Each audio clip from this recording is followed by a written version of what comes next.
Jangan hanya teriak-teriak ya. Itu banyak pegawai Cina diusir Pak. Pengalaman di Jawa Tengah dulu gitu. Ya udah kita usir aja besok pagi. Tapi kamu bisa gantikan nggak?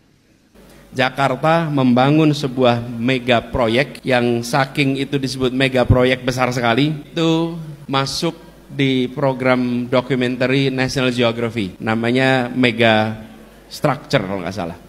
Mega Structure. Namanya Jakarta International Stadium. Dan Jakarta International Stadium itu adalah sebuah proyek yang merupakan terobosan. Kenapa terobosan? Jadi begini, pada saat kita bertemu dengan fase persiapan, kita sampaikan ini harus selesai akhir 2021. Tahunnya 2018. Lalu mereka menyiapkan rancangan. Di ujung timnya lapor, Pak, tidak mungkin selesai 2021 karena pembangunan atap. Stadionnya pakai atap. Atapnya itu bisa dibuka tutup. Itu tidak bisa dikerjakan dengan dipercepat. Karena kalau nyusun atap ya ada fasenya. Nggak mungkin itu dicepetin. Itu ada urutannya di dalam proses konstruksinya. Kita bilang coba cari caranya.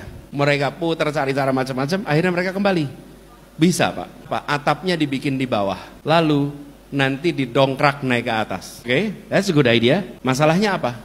Masalahnya gak ada yang pernah mengerjakan. Karena beratnya 3.400 ton. Ekuivalen ngangkat 2.400 mobil Kijang secara bersamaan. Bayangkan 2.400 mobil Kijang dijejer, diangkat bersama-sama. Equipmentnya harus ambil dari Timur Tengah. Itu kren-kren besar di Dubai, Abu Dhabi, itu harus disewa semua. Karena kren-kren itu khusus untuk mengangkat konstruksi raksasa. Pertanyaannya, should we take the risk or not? Dan kita bilang, bismillah kita ambil risiko itu. Kemudian dibangunlah di bawah, lalu setelah itu selesai dinaikkan ke atas. Proses mendongkraknya itu 72 jam, sampai akhirnya terpasang di atas, rapi semua, terkunci. Dan itu semua dikerjakan 100% insinyur-insinyur Indonesia. Dan sekarang dunia terkagum-kagum dengan proses pembangunan ini. Kenapa terkagum? Karena mereka nggak pernah mengerjakan begini. Sebesar itu dikerjakan di bawah lalu diangkat ke atas. Kalau diangkat ke atas tuh aula banyak yang mengerjakan. Tapi seukuran stadion dengan berat sebesar itu never done here. Dan itu dilakukan oleh anak-anak yang dilahirkan ibu Indonesia, dididik sekolah Indonesia, dari universitas-universitas di Indonesia. Jadi saya bilang saya setuju sekali. Jangan pernah meremehkan didikan anak bangsa ini. Jangan pernah. Dan buktinya banyak sekali. Banyak sekali. Selama kita pegang prinsip meritokrasi, we will get the best. Meritokrasi. Selama pegang prinsip itu pasti dapat terbaik. Dan kita sudah merasakan di Jakarta. Hari ini kita bangga sekali. Dan kita bisa bilang, gedung yang dibuat sebesar itu tidak satu pun tenaga asing yang terlibat. Semuanya tenaga Indonesia. Nah, lalu sekalian ada yang unik ini.